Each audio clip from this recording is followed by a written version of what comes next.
Here was a lunch, so I know you were here at the morning session, but this is our afternoon session of M&E at F&M, as we call it.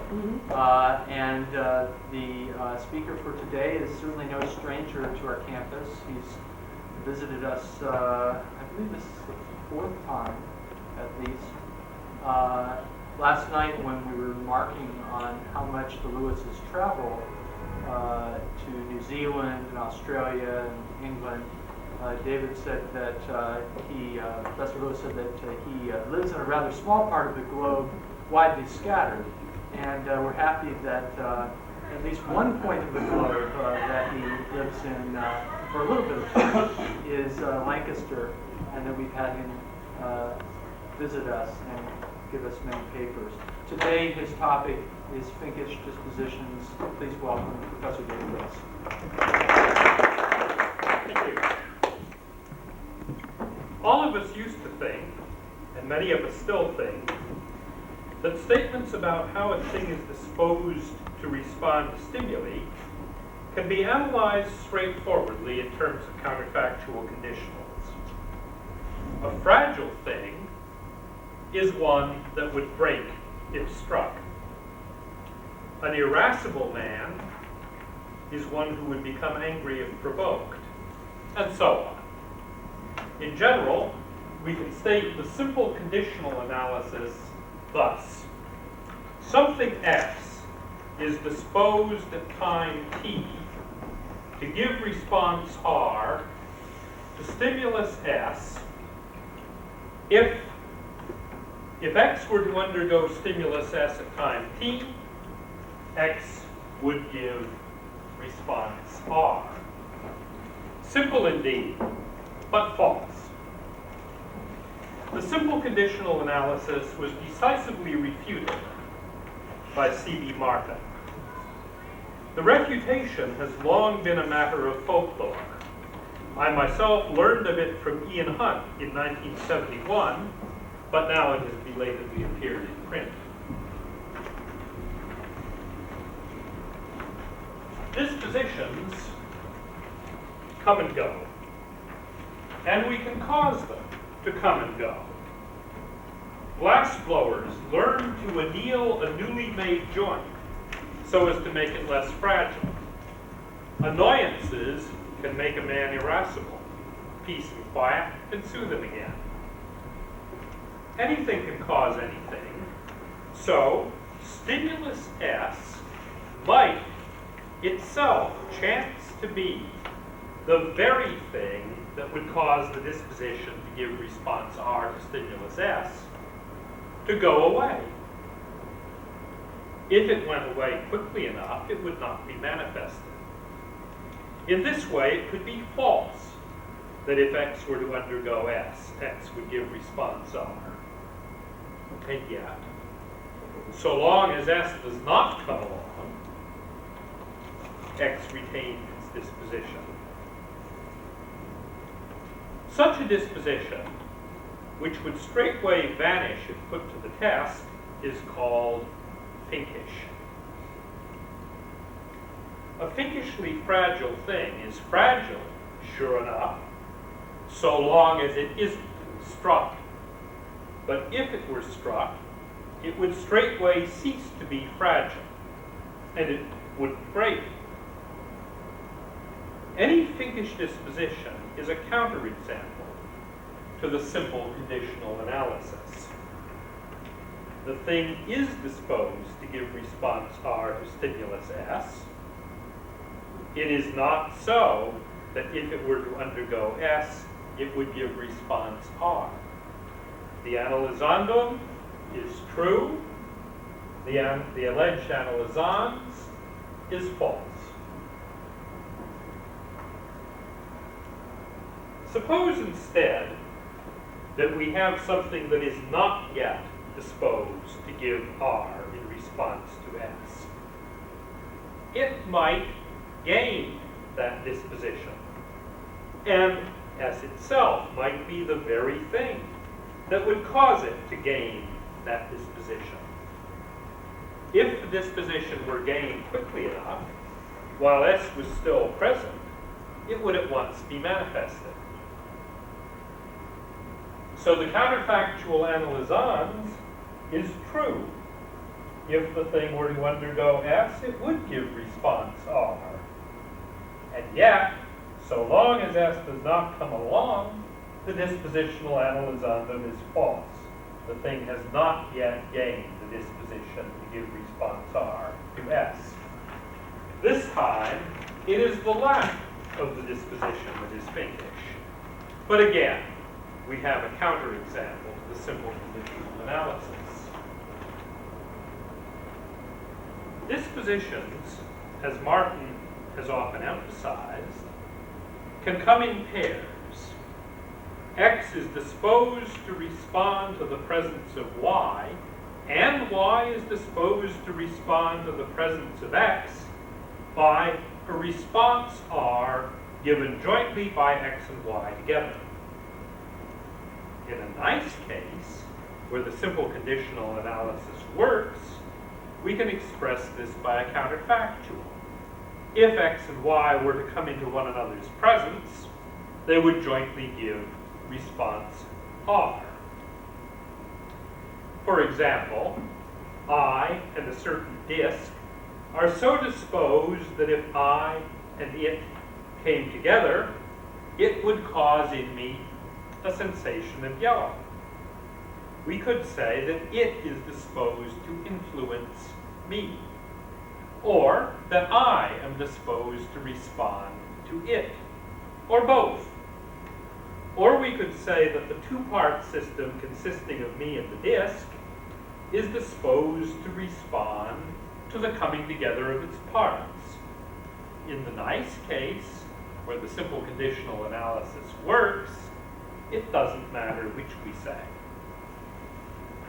But in a Finkish case, perhaps the coming together of me and the disk would alter my dispositions, or the disk's dispositions, or both, so that if I and it came together, there would be no sensation of yellow.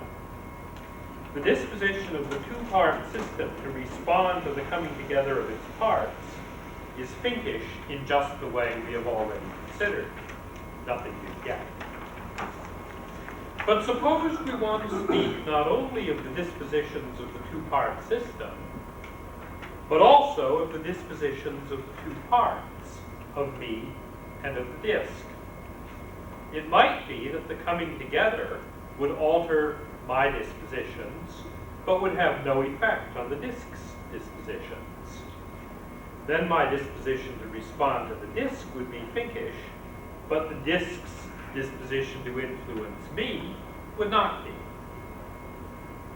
Yet if the disk's disposition is not Finkish, that is, if it is not itself a counterexample to the simple conditional analysis, why would it not be manifested? Because it is a disposition to influence me as I would be if I had not lost my own Finkish disposition. And that is not how I would be if I and the disk came together. Because of the Finkishness of my disposition, the unfinkish disposition of the disk can have no occasion to be manifested. Saul Kripke has imagined a special shade of yellow, killer yellow, which, thanks to some quirk of our neural wiring, would instantly kill anyone who set eyes on it. If what I have just said is right, then whatever else may fairly be said against the dispositional theory of colors, the case of killer yellow does not suffice as a refutation. Philosophers being what they are, not everyone will find Martin's refutation of the simple conditional analysis immediately convincing. One line of resistance begins with a dilemma about timing. Consider a Finkish disposition to give response R to stimulus S. Since the disposition is Finkish, S would cause it to go away instantly. oh sorry, since the disposition is Finkish, S would cause it to go away. But would it go away instantly? Two cases. If no, there would be a little time after the advent of S and before the disposition goes away. During this little time before the disposition goes away, we would have S and we would still have the disposition. Then would we not have R after all? Then is not the conditional analysons true, despite the Finkishness of the disposition? If yes, on the other hand, the case seems to involve a kind of instantaneous causation that is contrary to the normal ways of the world. The resistor may protest with some justice that the case is fantastic, that we are not entitled to firm linguistic intuitions about such far-fetched cases, and accordingly that the case is not a convincing refutation. That's the dilemma the resistor puts to us. We might reply by proposing a case in which the disposition would be gone by the time S arrived, but not by means of instantaneous causation. Rather, the Finkishly disposed thing would somehow see S coming. Some precursor of S would cause both S and the loss of the disposition. But then the resistor can insist that the counterfactual analysons, if properly interpreted, is true after all.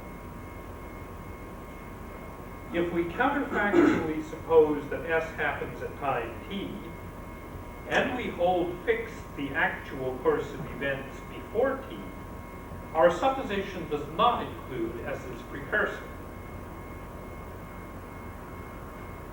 Then neither does it include the side effects of S's precursor, such as the loss of the disposition. Under the supposition of S without S's precursor, R would have followed. It is a familiar point that backtracking counterfactual reasoning, which runs from a counterfactually supposed event to the causal antecedents it would have to have had, is sometimes out of place. The resistor need only insist that the counterfactuals whereby we analyze dispositions must not be backtracks. Our best hope for an uncontroversial case of a Finkish disposition, though I myself also accept the controversial cases that work by instantaneous causation, will be to return to the first form of the resistor's dilemma. That means, recall, that S would arrive at least a short time before the disposition went away. Does it really follow that we would have R? Not necessarily. Sometimes it takes some time for a disposition to do its work. When stimulus S arrives and the disposition is present, some process begins. It might be a process of accumulation, of charge, of neurotransmitter, of tiny cracks, of vexation, da-da-da. When the process reaches completion, that is, or that causes, response R. But if the disposition went away partway through, the process would be aborted. In such a case, the disposition to produce R can be Finkish, without any need either for instantaneous causation or for backtracking. So the resistor's dilemma about timing is answered, and the refutation of the simple conditional analysis is unscathed. Martin presents the example of an electrofink, a machine connected to a wire that makes the wire instantly become live if touched by a conductor. Or, if operating on a reverse cycle, makes the wire instantly cease to be live if touched by a conductor. It is instructive to see how to amend this example so that it withstands the resistor's misgivings. First, we remove Martin's stipulation that the electrofink reacts instantaneously. Quickly is good enough. Then the electrofink on a reverse cycle need not be anything more remarkable than a sensitive and fast-acting circuit breaker. 2. We re-specify the effect to which the wire is finkishly disposed, not as any flow of electrical current, but as a flow of a certain wattage for a certain duration, as it might be enough for electrocution. This is a process that can be aborted by breaking the circuit partway through.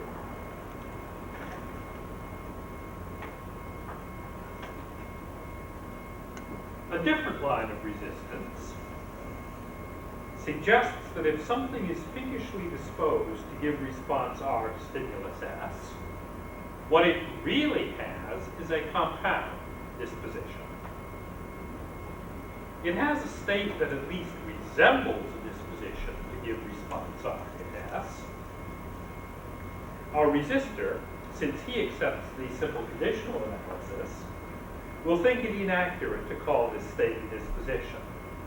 Let us signal his terminological scruples with quotation marks. At any rate, this first disposition is embedded in a second disposition. The thing is disposed to lose the first disposition in response to S. Now the resistor is struck by the difference between the first disposition all by itself and the first disposition when it is embedded in the second. He implores us not to be overly impressed by such similarities as there are, and instead to heed the difference the second disposition makes to the overall dispositional character of the thing. When we say that the thing is disposed to give R in response to S, he thinks we are misled by thinking of the first disposition in abstraction from the second. Well, that may be so or it may not. In the sort of case the resistor has in mind, myself I think it is not so, be that as it may, there is a different sort of case. It may be that the thing would lose the first disposition in response to S, but not because of any second disposition of that thing, rather because of something wholly extrinsic. A sorcerer takes a liking to a fragile glass, one that is a perfect intrinsic duplicate of all the other fragile glasses off the same production line. He does nothing at all to change the dispositional character of his glass. He only watches and waits, resolved that if ever his glass is struck, then, quick as a flash, he will cast a spell that changes the glass, renders it no longer fragile, and thereby aborts the process of breaking. So, his finkishly fragile glass would not break if struck, but no thanks to any protective disposition of the glass itself, thanks instead to a disposition of the sorcerer.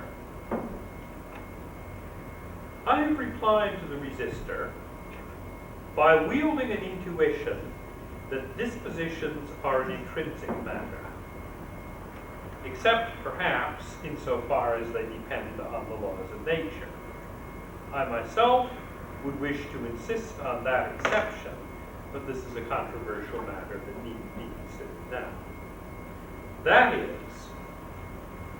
if two things, actual or merely possible, are exact intrinsic duplicates, and if they are subject to the same laws of nature, then they are disposed alike. I've used this premise twice over. Consider the sorcerer's protected glass and another unprotected glass off the same production line. Suppose they are intrinsic duplicates and both subject to the actual laws of nature. Then they are disposed alike. Certainly the unprotected glass is disposed to break if struck. Therefore, so is the sorcerer's glass. Certainly the unprotected glass is not disposed to lose its fragility if struck. Therefore, neither is the sorcerer's glass. I will not deny that the simple conditional analysis enjoys some intuitive support, but so does the principle that dispositions are an intrinsic matter. The case of the sorcerer sets up a tug of war between conflicting intuitions, and to me it seems clear that the intuitions favoring the simple conditional analysis have the weaker pull. At least in such cases, Martin's refutation succeeds. Myself, I think it succeeds in other cases as well. But to refute an analysis, one counterexample is all we need. Done the refutation. Once we scrap the simple conditional analysis, what should we say about dispositions? Martin's own response is radical, a theory of irreducible dispositionality. Properties are genus-based. Each of them has inseparably a qualitative or categorical and a dispositional aspect. Since dispositionality is irreducible, it is not to be explained in terms of the causal and nomological roles of properties, but rather vice versa. Those who are disappointed with the usual menu of theories of lawhood and causation might do well to try on this new approach. But those of us whose inclinations are more Fabian than revolutionary, and who still back one or another of the usual approaches to lawhood and causation, may well suspect that Martin has overreacted. If what we want is not a new theory of everything, but only a new analysis of dispositions that gets right what the simple conditional analysis got wrong, the thing to try first is a not quite so simple conditional analysis. Rather than starting with irreducible dispositionality, as Martin does, we shall start with fairly widely shared ideas about properties, causation, lawhood, and counterfactuals. And on this foundation, we shall hope to build a reformed conditional analysis of dispositions.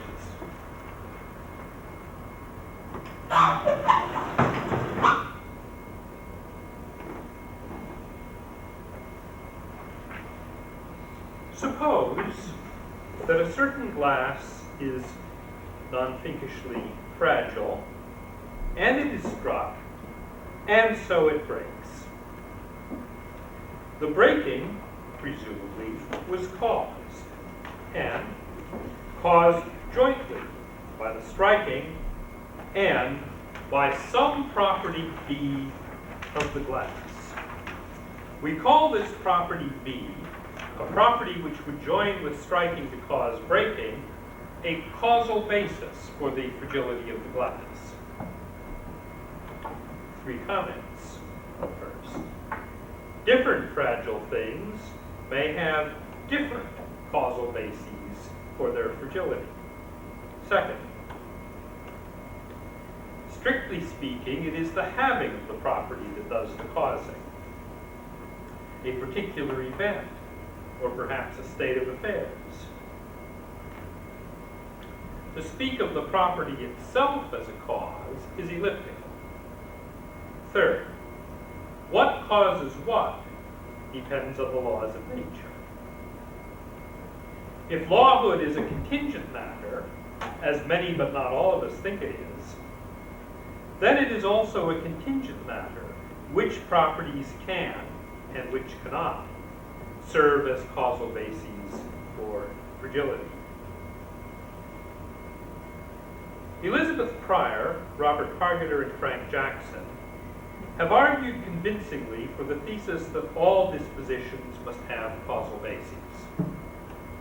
Let us assume this, or at any rate, let us agree to set aside baseless dispositions, if such there be. Our goal for now is a reformed conditional analysis of based dispositions, including Finkish ones.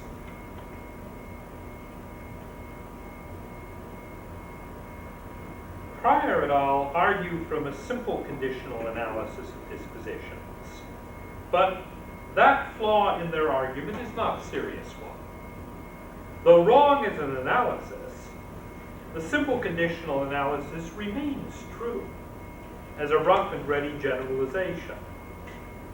Fragile things that are struck do, for the most part, break, and those that are unstruck would, for the most part, break if they were struck. So despite the possibility of Finkish fragility, still for the most part, we must posit causes for the breakings that fragile things do or would undergo. A Finkish disposition is a disposition with a Finkish base.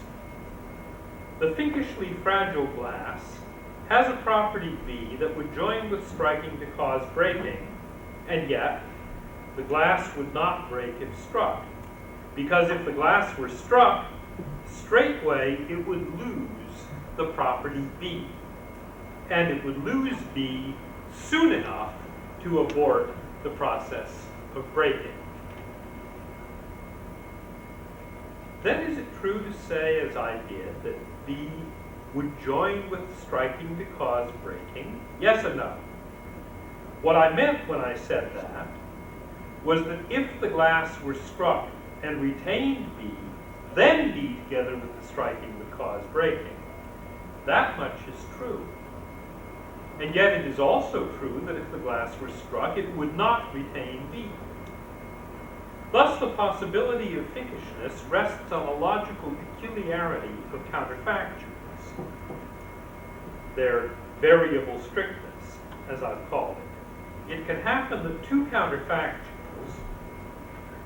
if it were that P, it would be that not Q, and if it were that P and Q,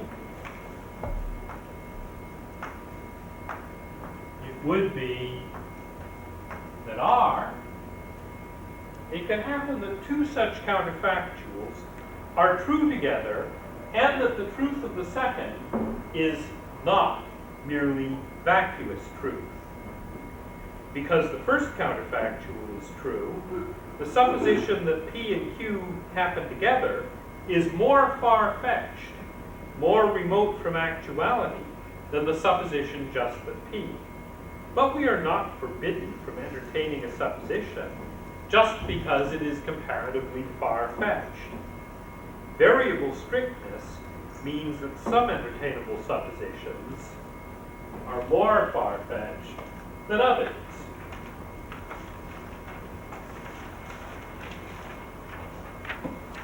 The Finkish lack of a disposition works in a parallel way. The glass has no causal basis for fragility, therefore it is not fragile.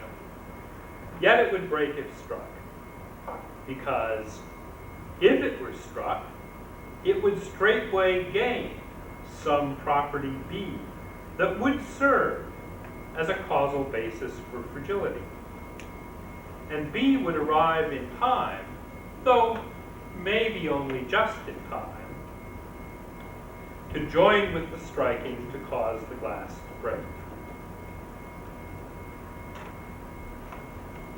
Once we appreciate that finkishness pertains in the first instance to particular causal bases and to lacks of particular causal bases, we are in a position to describe a variety of finkishness that has so far escaped our notice. Suppose that B1 and B2 are two alternative causal bases for fragility. As it actually is, the glass has B1 and lacks B2. But if it were struck, it would undergo a swap. Straightway, it would lose the property B1 and gain the property B2. It finkishly has one basis for fragility, and it finkishly lacks another. Yet it is not finkishly fragile, at least not in the sense of being a counterexample to the simple conditional analysis. It is fragile thanks to the basis B1. If struck, it would be fragile thanks instead to the substitute basis B2. If struck, therefore, it would break. But its breaking, if struck, would not be a manifestation of the fragility it has when not struck, because if it were struck, it would come to be fragile in a different way.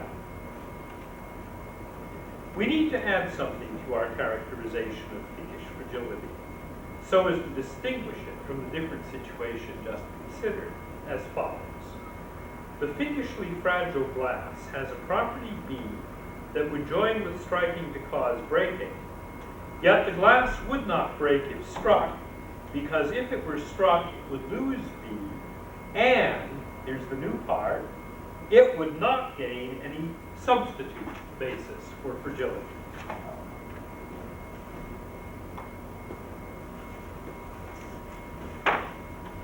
Once we have accepted the thesis that all dispositions must have causal bases, it is an easy step to conjoin the converse thesis and to say, for instance, that something is fragile if and only if it has some causal basis for fragility. That biconditional, generalized and spelled out, shall be our reformed analysis of dispositions. In saying what it means for a property to be a causal basis for fragility or whatever, we will need a counterfactual condition. But the conditional part of our reformed analysis will come at the end. Before that, we need a beginning in the middle. The beginning of any analysis is an analysandum. Ours shall be the same as before. Something X is disposed at time T to give response to Something X is disposed at time T to give response R to stimulus S, if and only if, whatever. The noteworthy thing about our analysandum is what it is not. Our plan is to answer one question without getting entangled in another. The question we want to answer is, what is it to have such and such disposition, as it might be the disposition to break and struck? The question we want to leave unsettled is, what is a disposition? Once we accept that a disposition must have a causal basis, we might choose to say, as Armstrong has done, that the disposition is its causal basis. That choice has the advantage of delivering a straightforward account of the role of dispositions in causal explanation. The fragility of the glass, along with the striking, are the causes that jointly cause the breaking. On the other hand, that choice has the drawback that what we would offhand think was one disposition, fragility, turns out to be different properties in different possible cases, and very likely in different actual cases. Or we might instead choose to say, as Pryor and Hurleys have done, that the disposition is the second-order property of having some suitable causal basis for other. That way, fragility is indeed a single property, common to all fragile things, actual or merely possible. However, the drawback of this choice is that if fragility is the second-order property, it is far from clear how it plays a role in causal explanation. When the struck glass breaks, do we want to say that the breaking is caused both by the second-order property, which is the fragility, and by whatever first-order property is the causal basis for the fragility in that particular case? It's not a case of overdetermination, after all. But neither should we want to say, as Pryor et al. Do, that fragility is causally impotent. If forced to choose, I'd side with Pryor against Armstrong and dodge the overdetermination or impotence issue by appeal to some fancy and contentious metaphysics of events. Never mind the details. It's complicated and contentious. But our choice of an analyzandum is meant to allow us to remain neutral in the disagreement between Armstrong and Pryor. When a glass is fragile, it has two properties. It has some first-order property, which is a causal basis for fragility. It also has the second-order property of having some causal basis for fragility or other. We need not say which of these two properties of the glass is its fragility.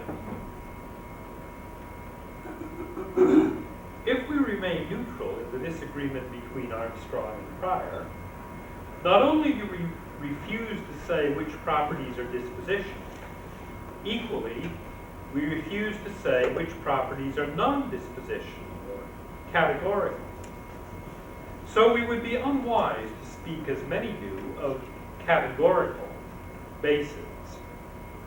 Because if we then saw fit to go Armstrong's way, and to identify the disposition itself with its causal basis in a particular case, we would end up claiming to identify dispositional with non-dispositional properties, and claiming that dispositions are their own categorical bases.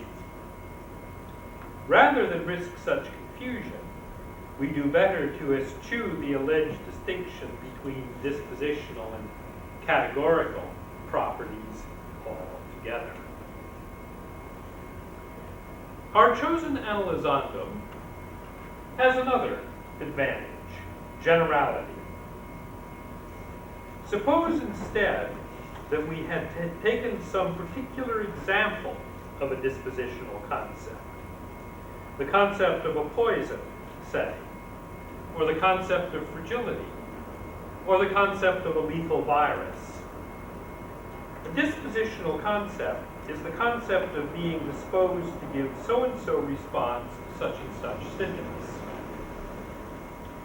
So the first problem we face in analyzing any particular dispositional concept, before we can turn to the more general questions that our particular example was meant to illustrate, is the problem of specifying the stimulus and the response correctly. We might offhand define a poison as a substance that is disposed to cause death if ingested. But that is rough. The specifications both of the response and of the stimulus stand in need of various corrections. Consider just one of the latter corrections. We should really say, if adjusted without its antidote. Yet the need for this correction to the analysis of poison teaches no lesson about the analysis of dispositionality in general. Or take fragility. We have said so far, and we will go on saying, when greater precision is not required, that being fragile means being disposed to break if struck. But consider this story, due near enough to Daniel Owen. When a styrofoam dish is struck, it makes a distinctive sound. When the hater of styrofoam hears this sound, he comes and tears the dish apart by brute force. So, when the hater is within earshot, styrofoam dishes are disposed to end up broken if struck. However, there is a certain direct and standard process whereby fragile things most often, actually nowadays and hereabouts, break when struck. And the styrofoam dishes in the story are not at all disposed to undergo that process. Are they fragile? To say so would be at best a misleading truth, at worst an outright falsehood. I have no idea which. However, my purpose in raising this question was not to answer it, but rather to insist that it is merely the question which response specification is built into the particular dispositional concept of fragility. Once again, it affords no lesson about dispositionality in general. To see this, we turn to a case that goes differently. A certain virus is disposed to cause those who become infected with it to end up dead before their time, but not to undergo the direct and standard process whereby lethal viruses mostly kill their victims. For this virus does not itself interfere with any of the processes that constitute life. Rather, it interferes with the victim's defenses against other pathogens, whereupon those other pathogens, like the hater of styrofoam, do the dirty work. Do we call this a lethal virus? Of course we do. After all, my story of the virus is not just another philosophical fantasy. It is the true story of HIV. Slightly simple. Do not think, therefore, that dispositional concepts generally have built-in response specifications requiring a direct and standard process. The concept of fragility does, though whether it is built in as a matter of truth conditions or as a matter of implicature remains unclear. The concept of a lethal virus does not.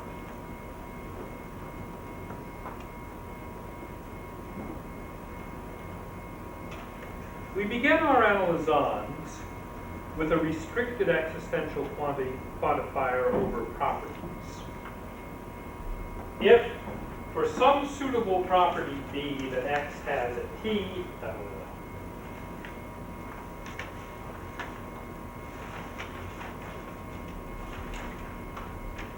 suitable, of course, is a mere placeholder.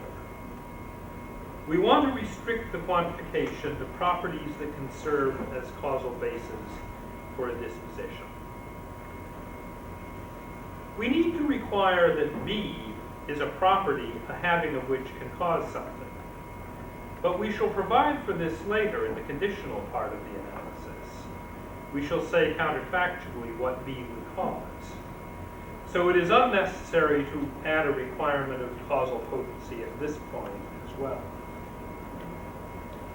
Some would deny that negative properties, such as the absence of force or fear or food, can do any causing. Should we then impose a restriction to the effect that properties suitable to serve as causal bases for dispositions must be entirely positive, whatever that means? No. For everyone agrees that negative properties make some sort of difference to what happens, and the difference they make is causal.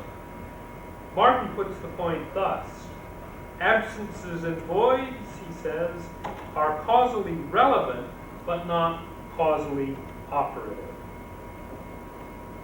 I myself would draw no such distinction between causation and causal relevance. But if others can make good on this supposed distinction, let them by all means help themselves to it. Anyhow, call it what you will, what matters is that we not omit the causal difference-making of negative properties from the causal roles of bases for dispositions. Therefore, we want no restriction to positive properties. What we do need to require is that B is an intrinsic property of X. Earlier, we considered and accepted a principle that dispositions are an intrinsic matter. If causal bases could be extrinsic, then it could happen, contrary to that principle, that two intrinsic duplicates subject to the same laws of nature were differently disposed due to some difference in their extrinsic causal bases. We illustrated the principle that dispositions are an intrinsic matter by the case of the sorcerer and his protected glass. But to illustrate the principle further, and to placate those who will not be convinced by fantastic examples, consider the case of Willie. Willie is a dangerous man to mess with.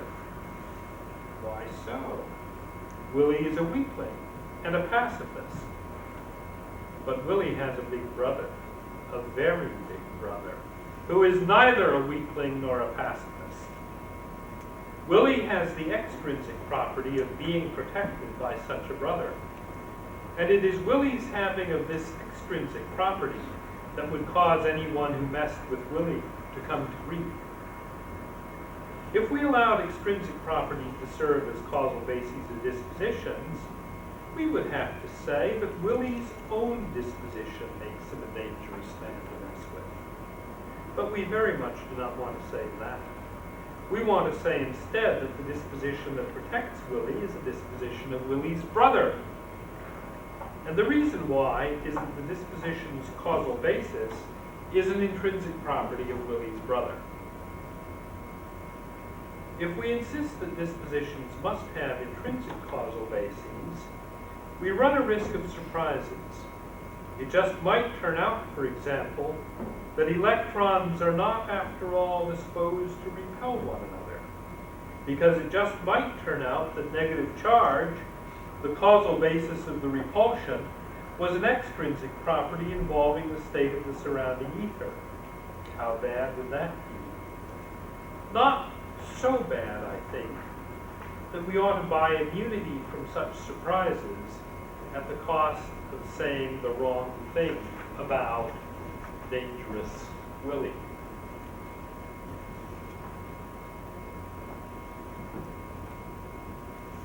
Now at last we reach the conditional part of our reformed conditional analysis.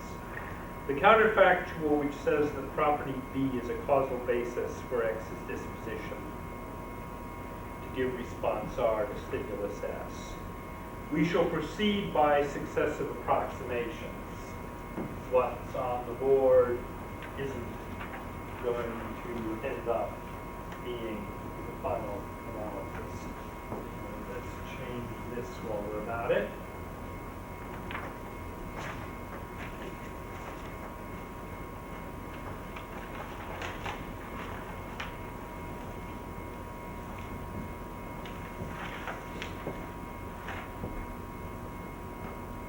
Even if B is Finkish and would go away in response to S, the counterfactual supposition we want to consider is that S arrives and B nevertheless remains.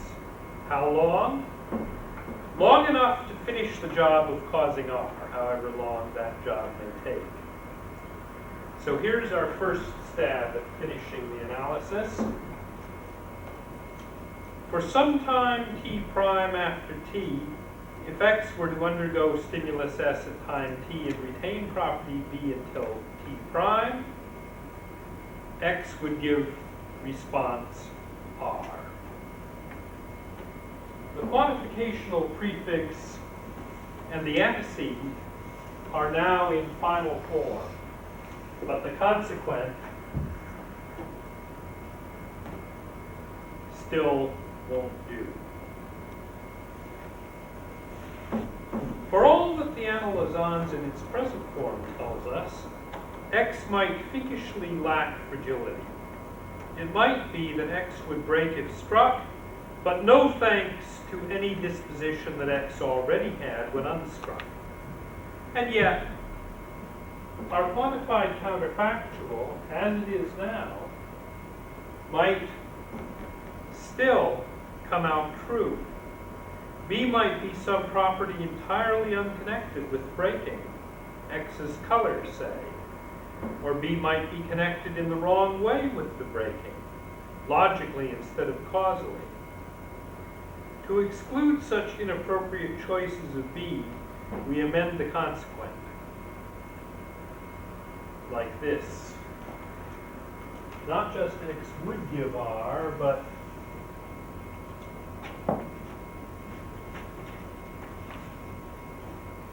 S and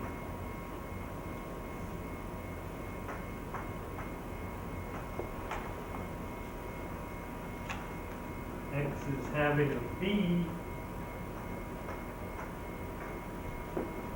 would jointly cause R. Still not final, but closer. But there's one more problem. Martin pointed it out to me, at least I think this is the problem we have in mind. Consider what we might call a Finkish partial lack of a causal basis. The glass has property B, but it lacks property B prime. B and B prime together would constitute a causal basis for breaking if struck. That is, striking and having B prime would together cause breaking. B alone is not a causal basis. Striking and having B would not suffice to cause breaking. But the lack of B prime is a Finkish lack. If the glass were struck, straightway it would gain B prime, and in addition it would retain B, and so it would break. And B, together with the striking, would be a cause of the breaking. Not indeed the complete cause, but a part of the cause is still a cause. So our analysons in its present form is satisfied. In short, the problem of Finkish lacks has reappeared within our conditional analysis of what it is for B to be a causal basis. The solution is to make one final amendment to the consequent of our counterfactual. We have the notion of a complete cause of the effect. Mill called it the whole cause. I use a different term to mark that we need not be committed to Mill's own analysis. We can introduce a restriction of that notion. A cause complete insofar as havings of properties intrinsic to X are concerned, though perhaps omitting some events extrinsic to X. For short, an X-complete cause. In the example just considered, the striking plus X's having of B would indeed be a cause of the breaking, but not an X-complete cause. So our amended consequent is S and X's having of B would jointly be an X-complete cause.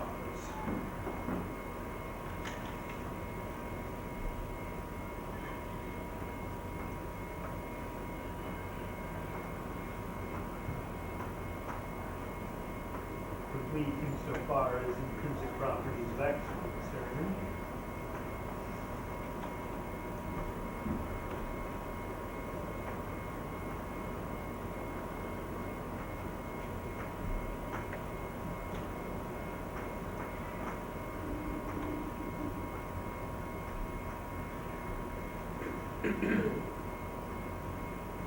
Would jointly be an X-complete cause of X's giving response R.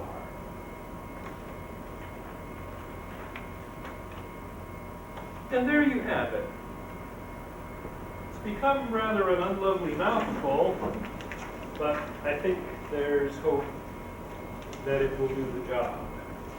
Just to read it through again, X is disposed at time t to give response R to stimulus S, if and only if, for some intrinsic property B that X has at t, for some t prime after t, if X were to undergo S at t and retain B until t prime, then S and X is having a B would be an X complete cause of X's giving R. Let's stop there.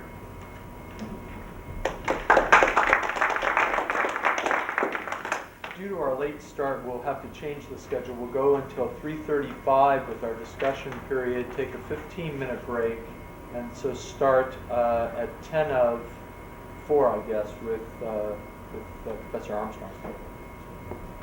If I could calm myself. I'm wondering whether the following sort of conceder resistor,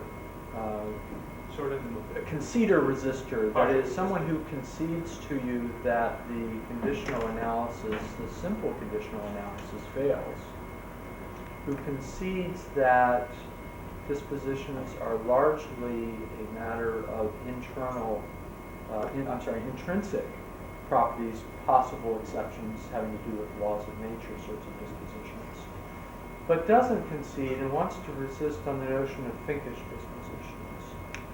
So this individual would say, with respect to the sorcerer's glass, want to agree that it doesn't have the protective disposition because of the concession with respect to intrinsicness of dispositions, that being an extrinsic fact about the glass that the sorcerer protects, but not want to concede that it has a Finkish disposition to be fragile. And the reason they might not want to concede that might be this intuition that dispositions are at base causal powers, and preempted causes aren't causes.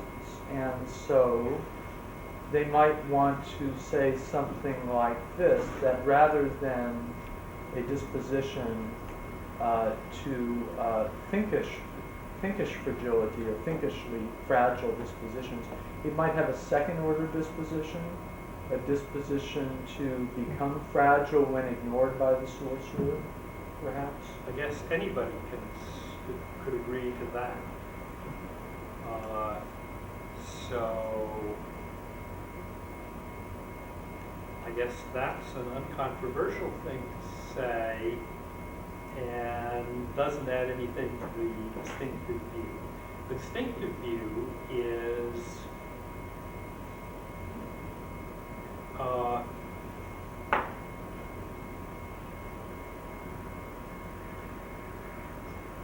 Here's the view I'm imagining. Take your analysis. The view is the protected glass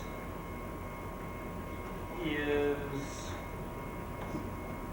not disposed, so long as the sorcerer protects it, is not disposed to break because it's protected. Is not disposed to not break because what causes it not to break, what prevents it from breaking, is an intrinsic matter. No disposition one way or the other. That's the position. Yeah. Other dispositions that you say are uncontroversial. It does have other dispositions, but it doesn't have the disposition to break, and it doesn't have the disposition to remain unbroken. Right. For different reasons. Yeah, for different reasons. And then the analysis maybe would be just as yours, except deleting the retain B until T prime, so that we say just that there's this intrinsic basis, which together with certain extrinsic facts would form an X-complete cause of the response to the stimulus. Something along those lines.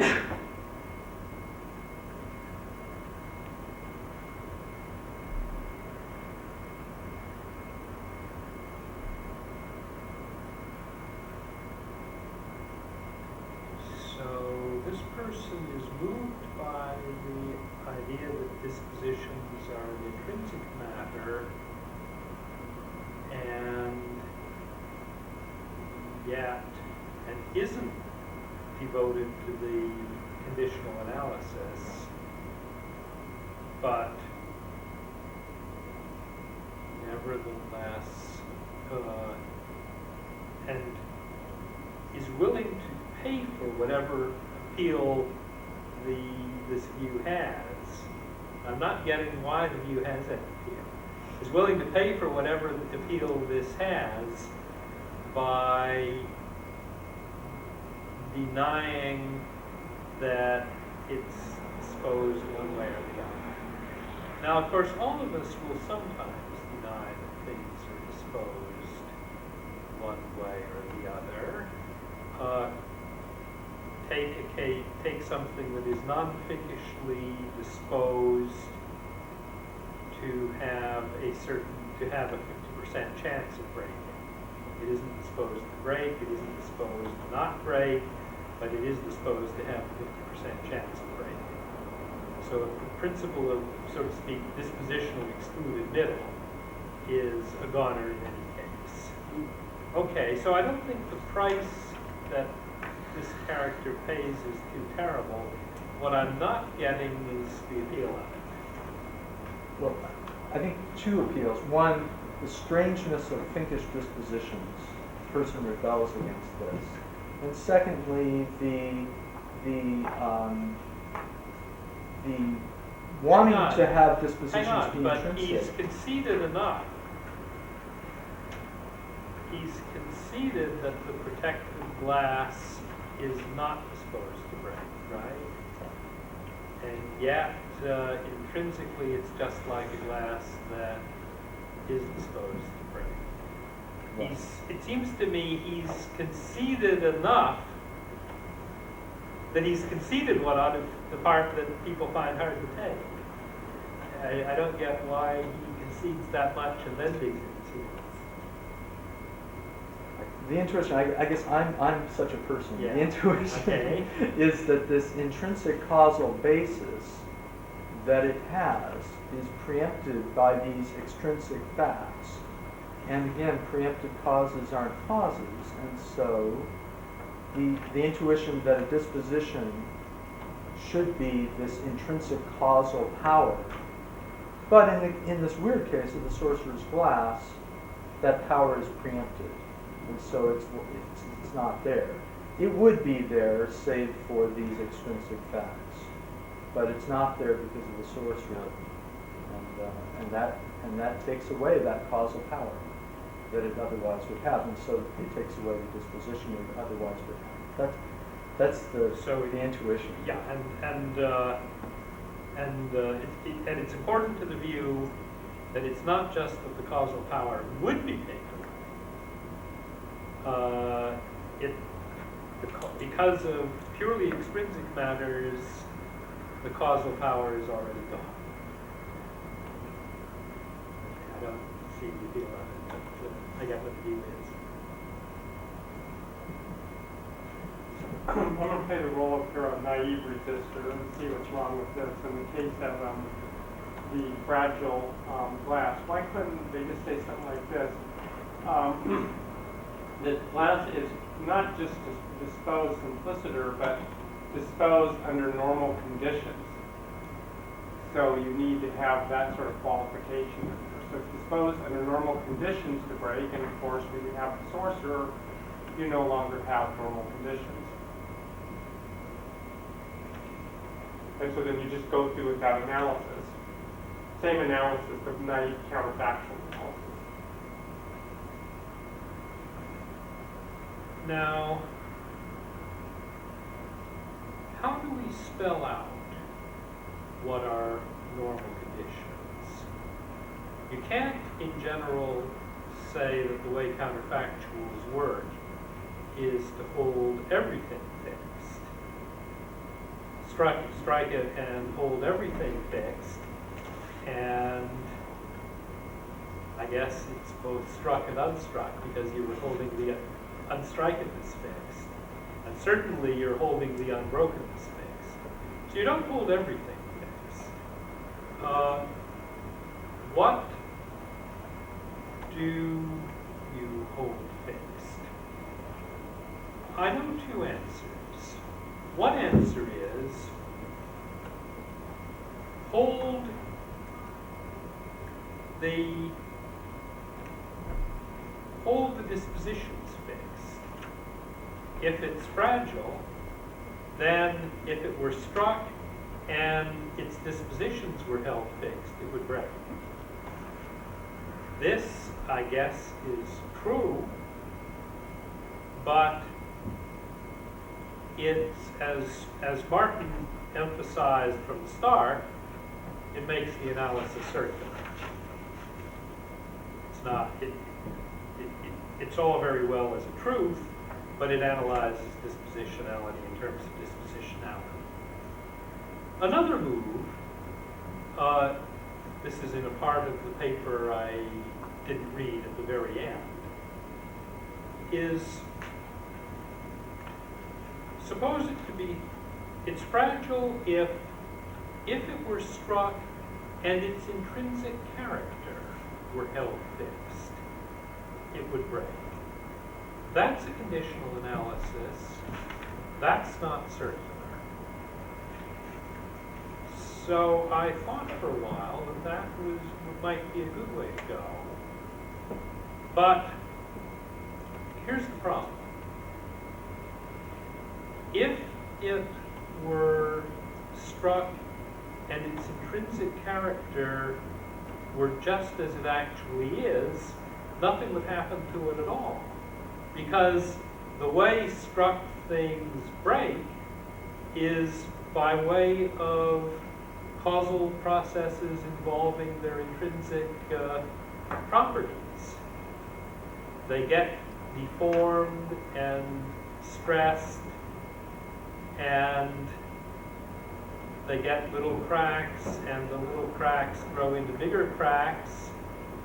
And if the intrinsic character of the glass stayed just the same, none of these intrinsic changes could be happening. So it wouldn't break. So, those are two ways to spell out the ceteris paribus idea. One of them leads to circularity. One of them, I think, doesn't work. That's not to say that there isn't some third way to spell it out, but I don't know what the third way would be. Maybe you can't give a general way of spelling out. I mean, there's sort of an obvious one in the case of the sorcerer. There's not these external things blocking. And there's an intuition here, it's somehow blocking what's happening. It would normally happen with the other glasses. There's the sorcerer, he's exerting this external causal power that would in other circumstances not be there. So you're not talking about holding the isn't. Your fixed or the intrinsic He property. would be, not that he is. You hold fixed. Yeah, You hold fixed right. the lack of interference from the sorcerer. So, and that's not the external intrinsic properties of the object, nor its dispositional properties in that case. And that seems the intuition here, that it's really something external here that you're holding fixed. So You're spelling out normal conditions. hold fixed the extrinsic properties. Well, suppose that the stimulus or the intermediates by which the stimulus does its work are partly intrinsic and partly extrinsic. Hold fixed the extrinsic properties. Hold fixed the intrinsic properties. We take away the intrinsic intermediates and it doesn't break. Hold fixed the extrinsic properties. We seem to be taking away the stimulus. We take away any extrinsic intermediates. And that may also mean that it doesn't break.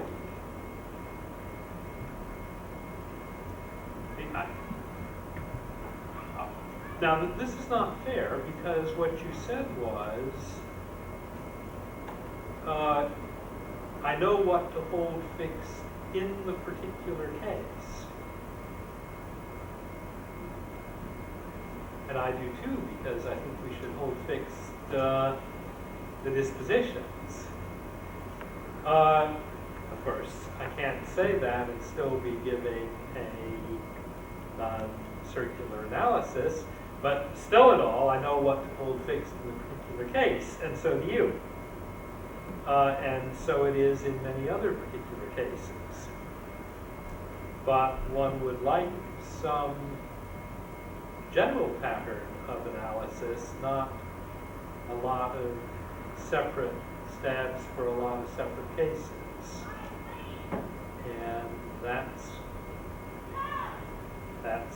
not what you offered, and that's not what I see how to parlay what you did offer into.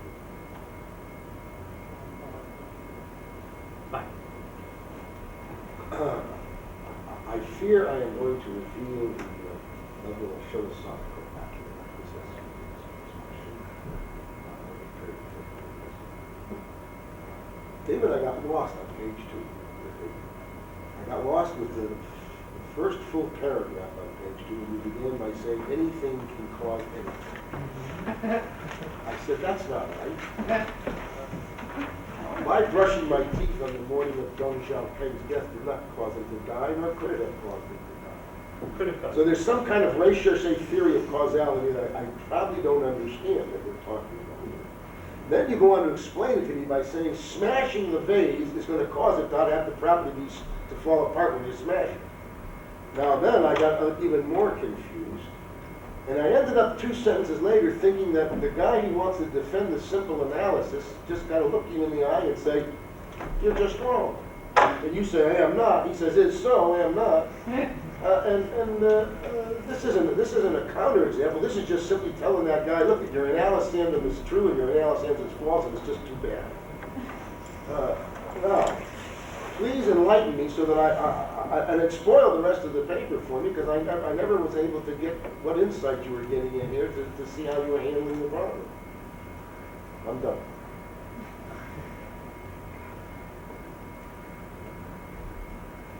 brushing your teeth did not, for better or worse, cause things death. Had the laws of nature been otherwise, it might have died. There could be laws of nature under which toothbrushing causes deaths in faraway people. Perhaps the one toward which the handle of the toothbrush is pointed or something. So the view is the view that the laws of nature are contingent, not and contingent throughout quite a wide range, and that causal relations depend upon the laws of nature. That's where that view comes from. Okay? I missed that.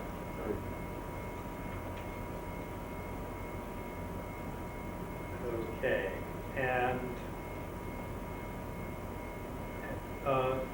as for the struck vase, the problem seemed to be, how did you put it, with the smashing of the vase causing the fragments to fly apart? No, causing the vase not to have the capacity to fall apart when smashed. That's what I thought you were saying. It had that capacity until I smashed it, then didn't have that capacity anymore. Yes. Smashing the vase implies that the vase broke. So let's stick to hitting it really hard. let's stick to striking the vase, hard or otherwise. this.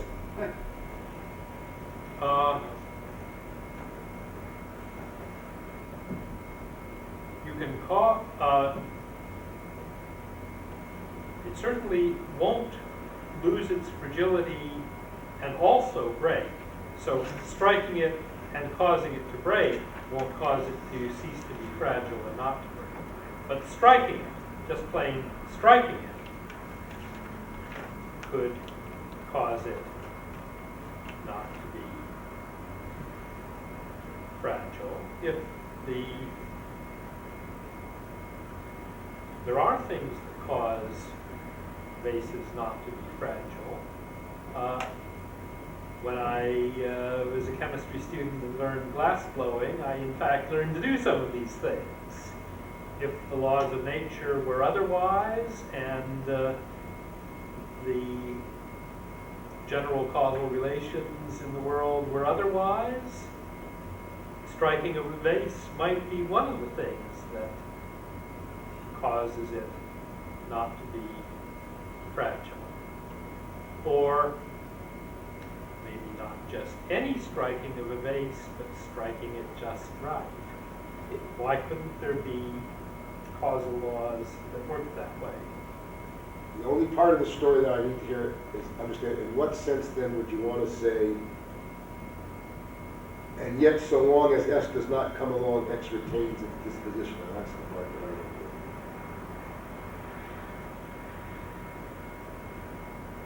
And this new, we can expatiate freely over any kind of causality we care to pick one that's logically possible.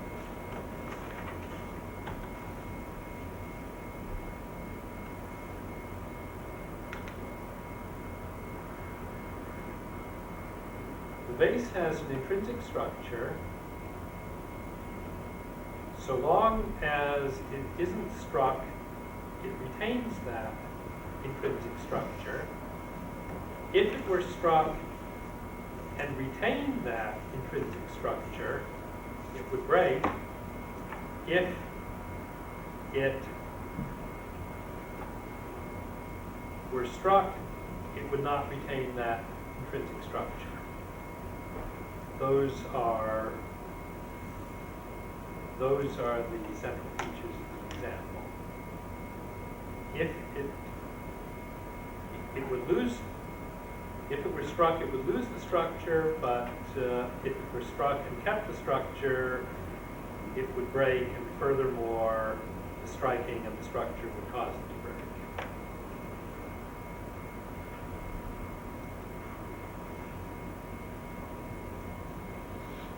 The crucial thing is to be able to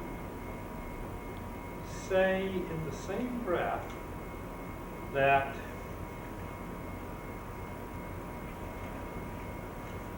if P, then Q wouldn't happen, and yet it still makes sense to ask, what if P did happen and Q happened too? But there are commonplace examples of this. If John went to the party, Jill would leave. Why is this? Because if John came to the party and Jill remained, it would be a real tense evening, and Jill knows this. That's the same sort of pair of counterfactuals.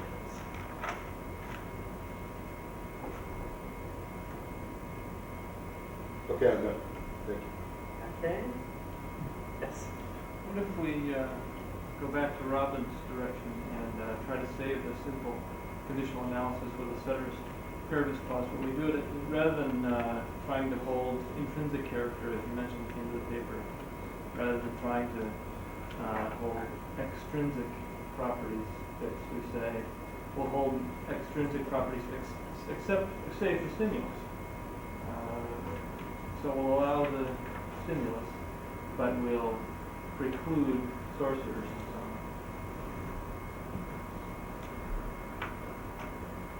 on. In general, it's hard to suppose that just one thing is different. There will usually be logical connections between many different extrinsic properties. The stimulus property, if it is extrinsic, or insofar as it's extrinsic, will be caught up in a network of these logical connections. Suppose that the glass is struck, and everything else about it extrinsic stays the same. Suppose, for instance, that it's struck by a stone, and everything else extrinsic about it stays the same. One aspect of its extrinsic character is its distance from all the stones there are in the world. So we're supposing that it's struck and all the rest of its extrinsic character stays the same. So it's struck and its distance from all the stones in the world is just as it actually is with it being not struck. What kind of a striking is that? This supposition is going out of control.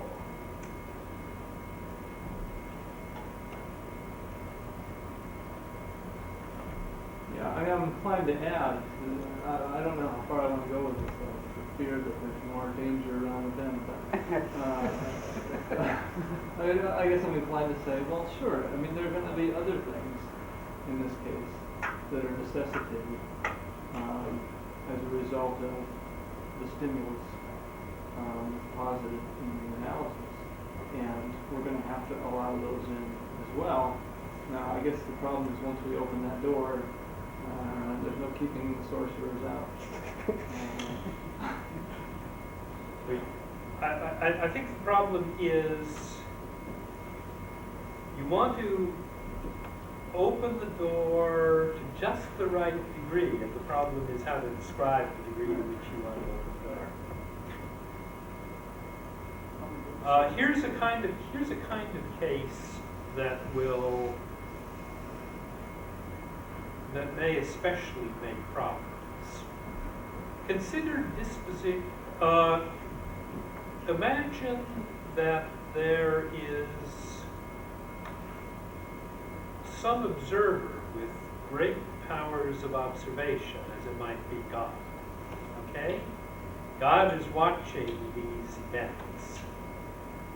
And imagine that God will be astonished if he observes any violation of the laws of nature.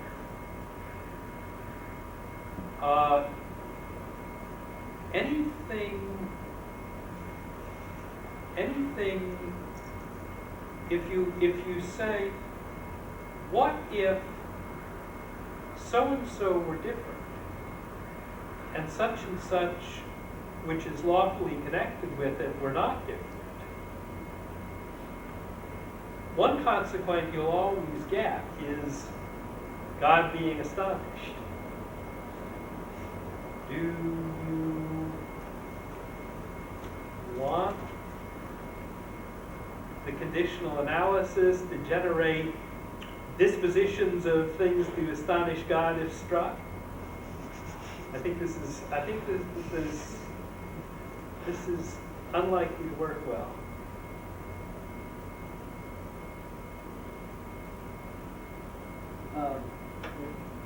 This has to do with the response to the resistor. The resistor poses this dilemma: is there a little time? This is the resistor's first movement. The resistor's first movement, timing thing. Is there a little time before the disposition goes away, but before S happens, or no, rather before R would have happened, or does it go away instantaneously? And you suggest that here's an example that will that the resistor has to accept. There could be a short time because it takes a while for the disposition to sort of kick in. There might be and then you suggest there's a process that has to reach completion, and before that happens, let's see, the stimulus S makes it go, the disposition go away. Right. Okay.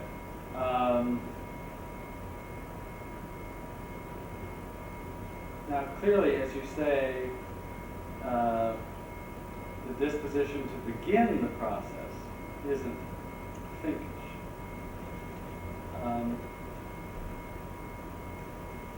And it struck me that the resistor here could just deny that there is a Finkish disposition to R in this case. Could just deny that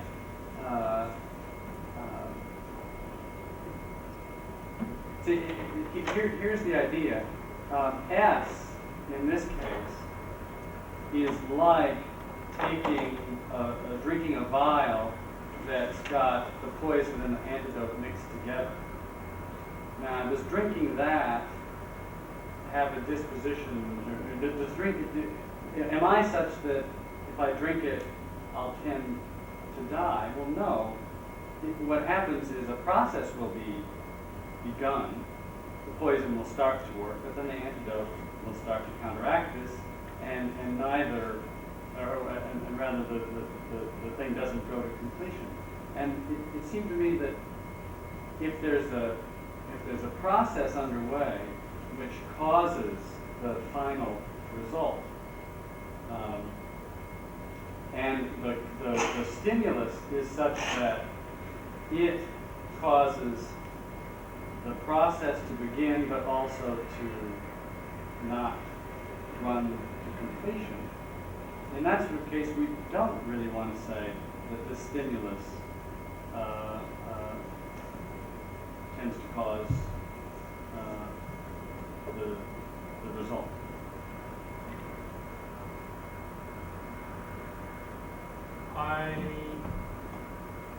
You're a bit changing the analyzanda from the thing is disposed to the stimulus tends to cause the result. And this matters. This matters because of the intuitive principle that dispositions are an intrinsic matter.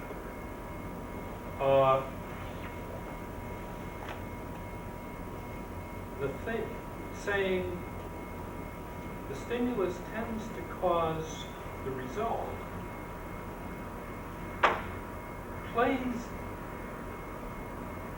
hides what this tendency is supposed to be a disposition of, and therefore forces us to play down the intuition that the answer should depend on the intrinsic properties of what? Because you didn't say what. Now, one thing you might want to say when the sorcerer protects a glass is the glass is disposed to break if struck, because after all, it's just like any other fragile glass, so long as it isn't struck. The sorcerer isn't doing anything. Nothing in the glass has changed. At the same time, it's open to you to say the system consisting of glass plus sorcerer is disposed to withstand a striking with the glass part of the system unbroken. You can say both those things. They're not, they don't conflict, because it's one thing for the glass to have a disposition, It's a different thing for the glass cum sorcerer to have the disposition. If I'm right that dispositions are a matter of the intrinsic properties of things, what's intrinsic to glass plus sorcerer is more than is intrinsic to glass. And when you talk about what the striking tends to cause, you didn't tell us whether to look at the dispositions of the glass or the dispositions of the glass plus sorcerer. I think if we switch it and state it better than I do, this is the poison antidote mixture, and we ask, is a human being like myself disposed to die if I drink this sort of thing? And I think the answer is no. You might get a little sick, but that's okay. And on the other hand, if you separate out the poison and the antidote, and you say, how about the poison? Well, then the answer is yes. I'm disposed to die if I drink that, but not this other mixture. And what I want to say is, in the case described where there's a process that's begun, but it's a process which the stimulus causes to be aborted. It's the same sort of thing. The stimulus is now it's like the poison antidote mixture. It begins something and also ensures that it doesn't run to completion. I think I can agree with you in the way I did, by emphasizing that the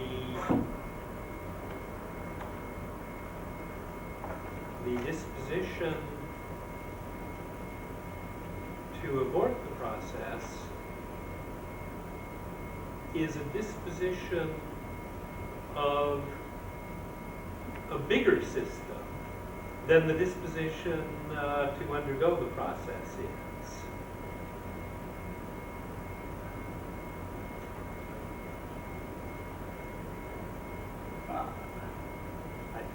I think I can have it both ways. Should we stop maybe to take a break and thank our speaker? And if there is coffee waiting outside, then perhaps we'll only take a 10-minute break, and if there's not, we'll take a 15. Is there coffee out there? So we can get by maybe with a 10-minute break and start at 10:04.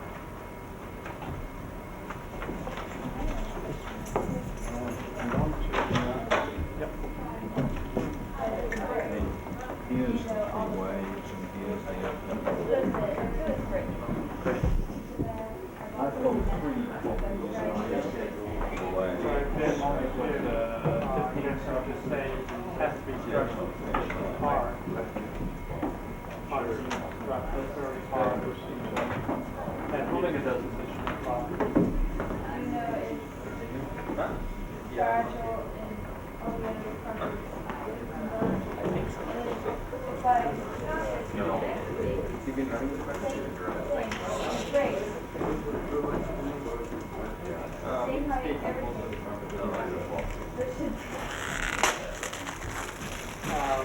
Then you would have to be, it's not just being constructed. Yeah, You can take a look at it. Like, probably the same height,